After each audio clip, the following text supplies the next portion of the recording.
नमस्कार, स्वागत है आपका खबरों का पंचनामा में। मैं हूं आपके साथ पूजा। हम लेकर आए हैं देश और दुनिया की 5 बड़ी खबरें, जिस पर चर्चा के लिए मेरे साथ स्टूडियो में मौजूद हैं कैपिटल टीवी के editor in chief doctor Manish Kumar. Doctor साहब, बहुत बहुत स्वागत है आपका। धन्यवाद। सबसे पहले नजर डालते हैं हेडलाइंस पर।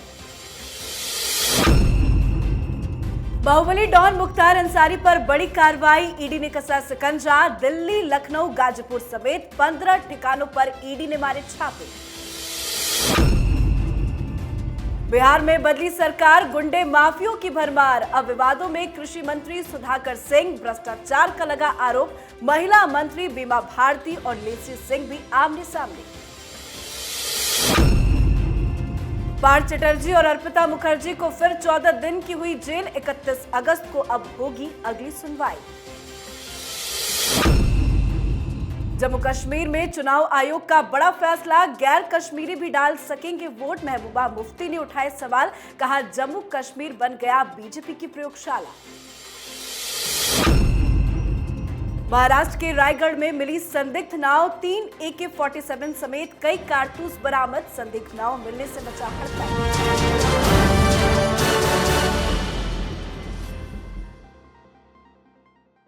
आज की सबसे पहली खबर ईडी के ताबड़तोड़ एक्शन की।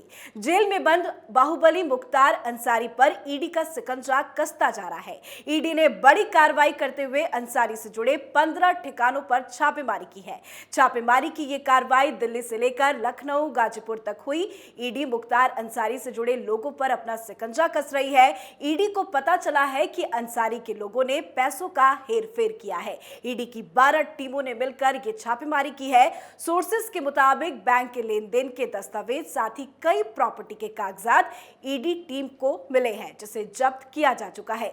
मुख्तार अंसारी पर ईडी की कितनी बड़ी कार्रवाई है? देखिए, प्रधानमंत्री मोदी ने लाल किले के प्राचीर से कहा था कि वो भ्रष्टाचार के खिलाफ एक बड़ी मुहिम छेड़ने वाले हैं और जनता का उसमें समर्थन चाहिए। और देखिए, एक्शन शुरू हो गया। आपने सबसे पहले किसे पकड़ने की कोशिश की? एक ऐसा व्यक्ति जो बाहुबली है, डॉन है, गैंगस्टर है, लेकिन उसकी साख, उसको समर्थन करने वाले लोग ये दिल्ली के लुटियन में बैठे हुए हैं, मीडिया में बैठे हुए हैं, अलग अलग पॉलिटिकल पार्टीज में बैठे हुए हैं। और आपने सीधे सबसे बड़े खिलाड़ी के ऊपर हाथ डाला। तो ये एक स्ट्रेटजी है जिसके तहत जो छोटे मोटे अपराधी होंगे, भ्रष्टाचारी होंगे, उनकी तो वैसे ही डर के मारे हालत खराब हो रही होगी। क्या हुआ है? टीम 15 जगह जाकर के इन्होंने छापेमारी की और छापेमारी एमपी साहब के बंगले में भी हो गई दिल्ली में। वो क्यों? क्योंकि इनके भाई बीएसपी से एमपी भी हैं। तो एक तो दिल्ली में एक सांसद के घर पे छापेमारी हो रही है, कई दस्तावेज वहां से मिले हैं, सिग्नल बिल्कुल साफ है, किसी को छोड़ा नहीं जाएगा। दूसरी बात, आपने जिस हिसाब से ये छापेमारी की, यूपी में योगी जी की सरकार है, भारतीय जनता पार्टी की सरकार है, लेकिन फिर भी आपने मदद स्थानीय पुलिस की नहीं ली। आपने साथ में सीआरपीएफ को भेजा। वो इसलिए क्योंकि ये जो रेड हो बिल्कुल ही अचानक सा हो, कहीं से कोई लीकेज ना हो, पहले से कोई इंफॉर्मेशन ना दे। क्योंकि इस तरह के जो डॉन होते हैं, गैंगस्टर होते हैं, बाहुबली होते हैं, पुलिस महकमे में भी बहुत सारे लोग उसके समर्थक बैठे हुए होते हैं, पहले कोई जानकारी ना दे दे। अब इनके ऊपर आरोप ये है कि ये विदेशों के साथ वो लेन देन कर रहे हैं और इसलिए बैंक अकाउंट्स को खंगालना, प्रॉपर्टीज कहाँ कहाँ है उसको खंगालना, और कौन कौन से उसके साथी हैं जिनके जरिए ये पैसे का हेर फेर होता है, ब्लैक मनी, हवाला के जरिए कहाँ इसे ट्रांसफ़र किया जाता है। इसीलिए अंसारी के मित्रों के घरों पे भी छापेमारी की गई है। उसमें कोई ज्वेलर्स है, सोने का कारोबार करने वाला है, कोई हीरा व्यापारी है, तो कोई पेट्रोल पंप चलाता है, तो कोई रियल एस्टेट का बिजनेस करता है, बिल्डर है। तो ये एक वेल प्लान्ड मुख्तार अंसारी के साम्राज्य को पूरी तरीके से कैच करने के लिए बनाया गया। एक दिन में 15 ठिकानों में छापेमारी, मतलब लगता है ईडी पूरे तरीके से तैयार है। पूरे तरीके से भी तैयार है और फुली डिटरमाइंड भी है। जी, आज की दूसरी खबर बिहार से जुड़ी, जहां बदली सरकार और गुंडे माफियों की है भरमार।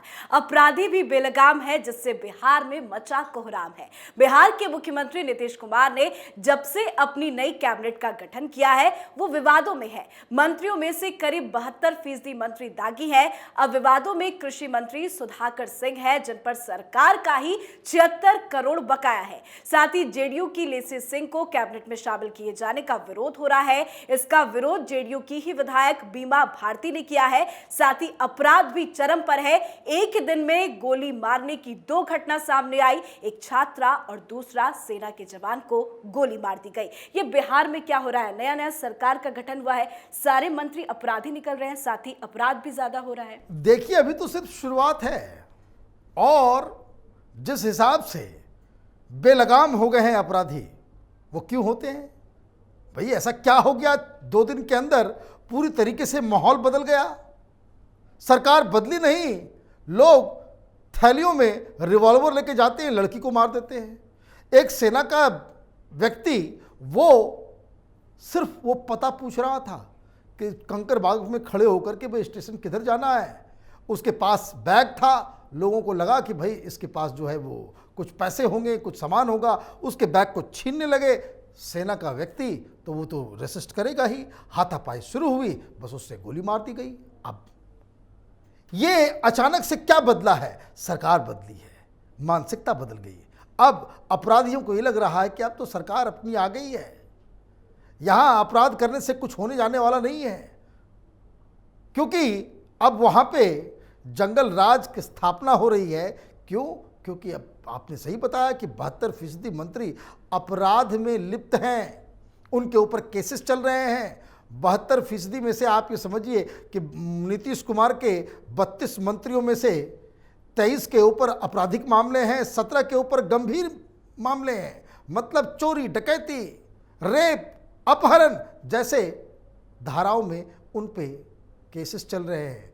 तो जब राजा सरकार चलाने वाले लोग वही भ्रष्टाचारी और अपराधी होंगे, तो नीचे तो यही होगा। अभी तो शुरुआत है, देखिए नीतीश कुमार के सुशासन में किस तरह का कुचक्र चलता है। इसी को कहते हैं जंगल राज रिटर्न्स। बिल्कुल, ये तो पहले दिन से मैं कह रहा हूं कि सरकार आई, आरजेडी की जंगल राज की स्थापना निश्चित है। जी, आज की तीसरी खबर पश्चिम बंगाल शिक्षक भर्ती घोटाले से जुड़ी, जिसमें अब पार्थ चटर्जी और उनकी करीबी अर्पिता मुखर्जी का बचना नामुमकिन है। दरअसल शिक्षक भर्ती घोटाले में आरोपी पार्थ और अर्पिता की हिरासत का समय आज खत्म हो रहा था। आज दोनों को कोर्ट में पेश किया गया, पर कोर्ट की तरफ से दोनों को कोई राहत नहीं मिली है। ईडी ने जमानत याचिका का विरोध किया और कोर्ट ने सीधा पार्थ अर्पिता को फिर से 14 दिन की न्यायिक हिरासत में भेज दिया है। अब इस मामले में अगली सुनवाई 31 अगस्त को होगी। कोर्ट की तरफ से एक और अर्पिता पार्थ को कितना बड़ा झटका, 14 दिन और जेल में रहेंगे। देखिए, झटका सिर्फ अर्पिता और पार्थ चटर्जी को नहीं, आज जज साहब ने कोर्ट के अंदर जो कमेंट्स दिए हैं और आज के फैसले में जो चिन्हित किया गया है, उसमें 2 बातें हैं। साफ साफ जज साहब ने कहा कि पार्थ चटर्जी के ऊपर लगे हुए आरोप बिल्कुल सही है और ये साफ साफ दिख रहा है कि बिल्कुल एक वेल ऑर्गेनाइज तरीके से इस घोटाले को अंजाम दिया गया। मतलब ये जज साहब की कमेंट्री है ममता बनर्जी की सरकार के ऊपर। ममता बनर्जी अब तक कहती आ रही थी कि सेंट्रल एजेंसियों का गलत इस्तेमाल करके हमारे नेताओं के ऊपर कार्रवाई की जा रही है। अब तो इस कार्रवाई के ऊपर कोर्ट की मुहर लग गई है। लेकिन इससे भी खतरनाक चीज़ जो ममता बनर्जी के लिए बहुत ही महंगा साबित होने जा रहा है, वो ये कि पार्थ चटर्जी ने मीडिया से बात करते करते उन्होंने साफ साफ चेतावनी दे दी है कि मैं समय आने पे किसी को नहीं छोड़ूंगा, सबके नाम मैं बताऊंगा। दरअसल ये जो नोटों का पहाड़ पार्थ चटर्जी के घर से निकला है, ये तृणमूल कांग्रेस के ऑर्गेनाइज्ड क्राइम का वो एक नतीजा है। और पार्थ चटर्जी अगर उन्होंने मुंह खोल दिया तो ममता बनर्जी का मुंह बंद हो जाएगा। जी, देखना होगा पार्थ किस किस का नाम लेते हैं। देखिए, जब तक अनुव्रत मंडल के साथ आई है ममता, तब से वो ज्यादा नाराज हैं। मुझे तो लग रहा है कि वो नाम उगलने वाले हैं। जी, आज की चौथी खबर जम्मू कश्मीर में विधानसभा चुनाव के मद्देनजर चुनाव आयोग के बड़े फैसले से जुड़ी, जिसको लेकर विवाद बढ़ता जा रहा है। दरअसल जम्मू कश्मीर के मुख्य निर्वाचन अधिकारी हृदेश कुमार ने कहा कि जो गैर कश्मीरी लोग राज्य में रह रहे हैं वो अपना नाम वोटर लिस्ट में शामिल कराकर वोट डाल सकते हैं, जिसके लिए उन्हें निवास प्रमाण पत्र की आवश्यकता नहीं होगी। पर इस पर महबूबा मुफ्ती काफी ज्यादा भड़क गई है, जमकर बीजेपी पर निशाना साध रही है। उन्होंने कहा है कि जम्मू कश्मीर में लोकतंत्र को खत्म किया जा रहा है। बीजेपी के लिए जम्मू कश्मीर एक प्रयोगशाला बन गया है। चुनाव समिति का इतना बड़ा फैसला पर महबूबा मुफ्ती भड़क क्यों रही है? देखिए, महबूबा मुफ्ती को लगता है और तमाम उस तरह के जिहादी नेताओं को यह लगता है कि कश्मीर के ऊपर मुसलमानों की बपौती है। दरअसल आप नॉर्मल तरीके से आप देखें, दिल्ली में बाहर से लोग आते हैं, यूपी से आते हैं, बिहार से आते हैं, तमिलनाडु से आते हैं, केरल से आते हैं, वो लोग रहते हैं। क्या यहाँ पे उनके लिए वोटर आई कार्ड नहीं बनता? क्या उनका रजिस्ट्रेशन नहीं होता?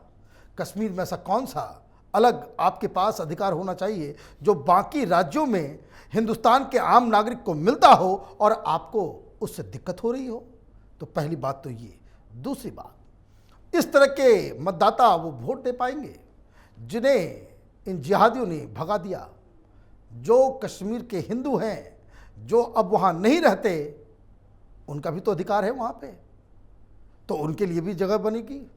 जो सेना में काम कर रहे वो लोग जो वहाँ कई सालों से वहाँ पे जुड़े हुए हैं, वहीं पर रह रहे हैं, उनको भी तो अधिकार मिलना चाहिए। क्यों? वो क्यों नहीं देंगे वोट? साथ ही साथ वैसे बहुत सारे लोग हैं जो जम्मू कश्मीर के जो अलग अलग राज्यों में रहते हैं, क्या उनका इधर वोटर आई कार्ड नहीं बनता?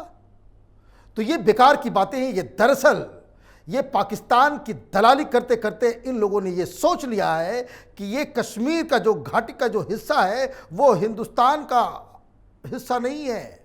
इनके दिमाग में जब तक ये कीड़ा रहेगा तब तक इस तरह की नीतियों का विरोध ये लोग करते रहेंगे। जो फैसला इलेक्शन कमीशन का हुआ है वो बिल्कुल सही है। जी, आज की आखिरी खबर पे भी नजर डाल लेते हैं। बिल्कुल। आज की आखिरी खबर में बात एक संदिग्ध नाव से जुड़ी। ये नाव महाराष्ट्र के रायगढ़ जिले से मिला है, जिससे हड़कंप मच गया है। नाव पर AK-47 राइफलें और कुछ कारतूस मिले हैं। इसके अलावा नाव में विस्फोटक भी मिला है। इसके बाद पूरे रायगढ़ जिले में अलर्ट जारी कर दिया गया। मौके पर पहुंची पुलिस टीम ने हथियारों को जब्त करके जांच शुरू कर दी है। पर सवाल यह है कि क्या महाराष्ट्र में समुद्र के रास्ते से कोई बड़ी साजिश रची जा रही थी? क्या लगता है कोई बड़ी साजिश नाकाम हुई है? देखिए, जैसे ये खबर आई, जंगल की आग की तरह ये फैल गया कि भाई ये कोई कसाब टाइप का कोई दूसरा अटैक होने का कोई कहानी तो नहीं बनाया जा रहा था।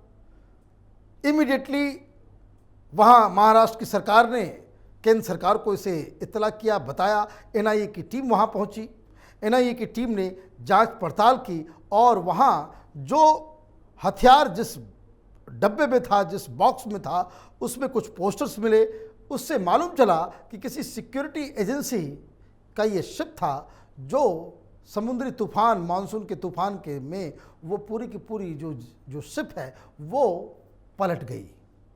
एक एक्सीडेंट हुआ, उसकी वजह से धीरे धीरे करते हुए ये करीब 1.5 महीने पहले की बात है कि जब ये समुद्र के बीच में वो गायब हो गया था, वो इधर किनारे लगा है और इसकी पुष्टि, इसकी तहकीकात की जा रही है। इनिशियल स्टेज में जो कंपनी है उसने ये माना है कि हाँ, हमारे लिए ही था, हम हान के सिक्योरिटी में लगे हुए थे, इसलिए उसके अंदर ये तमाम चीज़ें मिली हैं। लेकिन जो ऑफिशियली गृह मंत्रालय से जो बात की जा रही है कि अभी ये पूरी जांच पूरी नहीं हुई है, इसके हर एंगल को तलाशा जा रहा है, इस पे गहन जांच की जा रही है कि कहीं ये कोई आतंकी गतिविधि के तहत ये काम तो नहीं किया जा रहा था, किसी स्मगलर का काम तो नहीं था। मतलब ये कि अभी पूरी तरीके से जांच बाकी है। लेकिन जो इनिशियल इन्फॉर्मेशंस आ रहे हैं वो ये कि एक शिप जिसमें इस तरह के हथियार थे उसका एक्सीडेंट होता है और वो समय के साथ वो महाराष्ट्र के रायगढ़ के पास समुद्र तट किनारे आ जाता है। बहुत बहुत शुक्रिया बातचीत के लिए। धन्यवाद। तो खबरों का पंचनामा में आज के लिए बस इतना ही। देश विदेश की बाकी खबरों और उनके सटीक एनालिसिस के लिए देखते रहिए कैपिटल टीवी। हमें लाइक कीजिए, शेयर कीजिए और कैपिटल टीवी को सब्सक्राइब कीजिए। नमस्कार।